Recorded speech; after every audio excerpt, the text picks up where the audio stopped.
Hey everyone, it's Vintage Vinny, and welcome back to Pickin' in Virginia, Part 4. If you would like to watch Parts 1, 2, and 3, they're linked down below, as well as the cards in the top right-hand corner of this video. So after visiting Winchester and Stevens City, I came back home and decided to go back out that way the next day, and I went a little further out, closer to Harrisonburg. I stopped in Edinburg.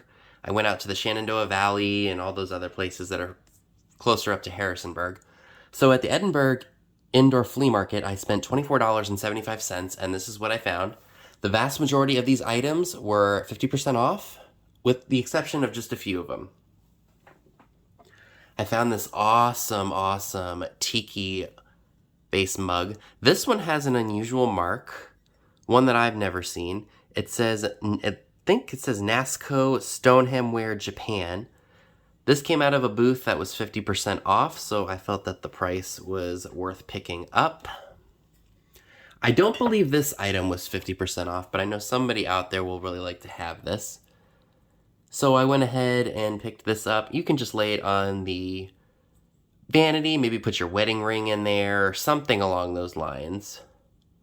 So I had to pick that up. I found this turtle ashtray with some of the red paint missing. I think what I'm going to do is I'm going to take some acetone and just remove it all. That way it's just a gold turtle. And I think somebody will really like that. This is a really fun mug. This is made by Norcrest. It's got all the days of the week. Got a pissed off face for Monday.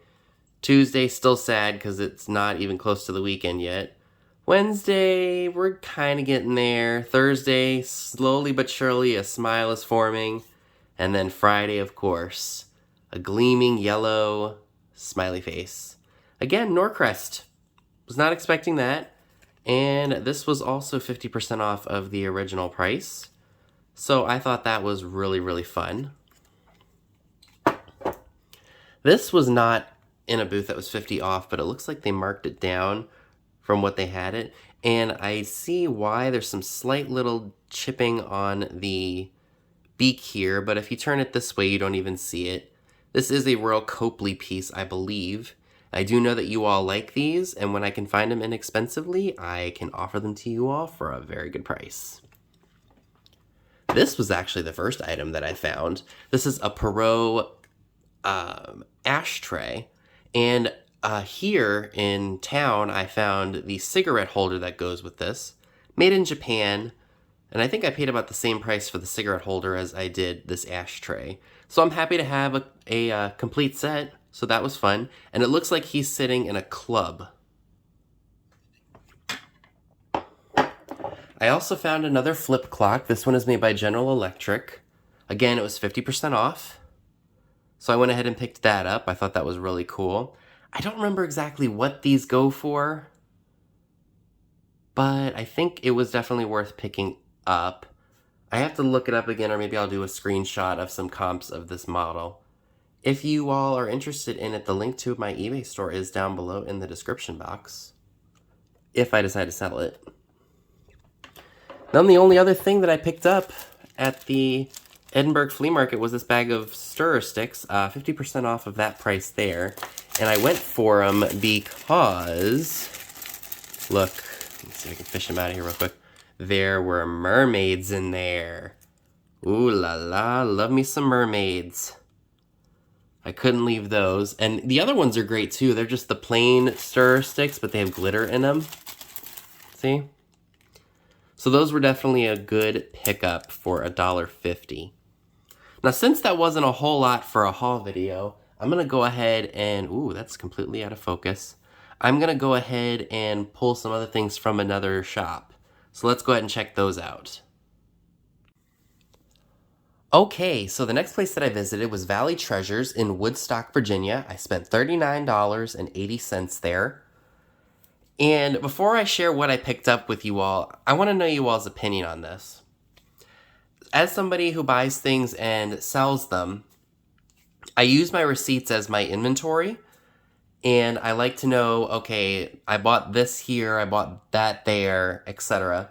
Let me show you all what Valley Treasures does with their receipt. And I'm not trying to mock them or knock them for what they do.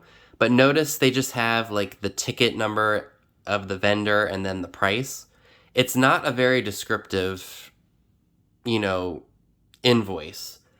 And, you know, I don't remember. Some things I can remember what I paid for them, but other things I just don't. So I don't personally like it when antique stores remove the tags, especially if their descriptions are not going to be specific to what they are. Now, granted, that's just me because of how I keep track of my inventory when I buy stuff. But let me know you all's thoughts down below. Do you like it when the antique malls take their tags off of stuff, or do you prefer that they leave them on so that way you know exactly how much you paid and you can keep track of it on a receipt like this? Just let me know down below. I would love to hear you all's input, and I just want to make sure I'm not going crazy here. Anywho, back to the fun stuff. This is absolutely fantastic. I love this truck. Actually, I'm sorry, this isn't a truck. This is a car. And this is made in Japan, so this is an older one. And it's in really good condition. I mean, the wheels here are a little messed up, but honestly, for as old as this piece is, I'll take it. I love the look of it. The paint is in really good shape, which, you know, for a toy as old as this is quite remarkable. You know, I was walking around this place and I was kind of like, oh, maybe there's not anything here for me. And then, you know, you just start magically finding stuff and they work their way into your basket. This is really cute. I have never seen this before. This is a canvas bag for the Berenstain Bears. First time books. It's from 1983. And this bag actually has about a value of about $19 to $20. So I will probably be putting that up on eBay. So if you happen to be interested in it, the link to my shop is down below again. So if you would like to check out my store and see what I have, you're more than welcome to do so by clicking the link. I spotted this piece, and again, like I said, I don't like when those antique stores remove tags if their receipts are not specific. But I know this was very reasonable enough. I don't know I don't know if this is Fenton or not, but I absolutely love it. I love the texture. I love the bubbles. It does have some minor flea bites around the rim. However, I don't think that affects it too much because if, you know, you got to expect some kind of damage with this. Like, I think this is the most significant part of it right here. But even still, a really nice piece of blue glass. Whoops, and the bag just decided to fall. Alright, that's what happens in the vintage Vinny world. Things decide to mess themselves up. Anywho, I did find in a small little basket... Oops. Take you off. See, this is what happens. Story of my life. So in a small little basket, I found 4 little Ralph Lauren perfumes. I don't know how much these would go for. I just decided to grab the little basket because the price was reasonable. And Ralph Lauren, you know, it's designer. So I said, what the heck, you know, for, I think it was like $3 for the 4 of those, plus a basket that I just gave back to the store. So I was like, all right, perfectly fine. I'll just look them up later because, you know, yeah. He was absolutely adorable. Look at that skunk. Cutesy galore, and I believe he was made in Japan. Love him. I did find this piece. I believe that this is cased glass. I'm not a glass expert, you guys, but I loved the blue and I loved the texture of it, so I went ahead and grabbed it. I have another piece that's kind of like this, so I had to pick that up. And then we've got this. You guys know I collect these rubber spaghetti tumblers. I usually see them in gold. I don't ever find them in this like light pink color. So I went ahead and grabbed that. So I could not leave that. Like I said, I do collect these, so I went ahead and grabbed it. And the last thing that I want to share with you all is something that was really different. I've never seen, here I go with my words, I've never quite seen that before.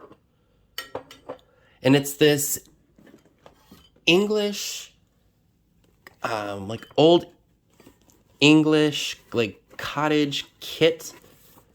Yeah, an old English village models kit. It's got a date on the pamphlet from 1948. Look at the graphics on the box. I mean, this thing clearly has never been used. Paint your own cottage.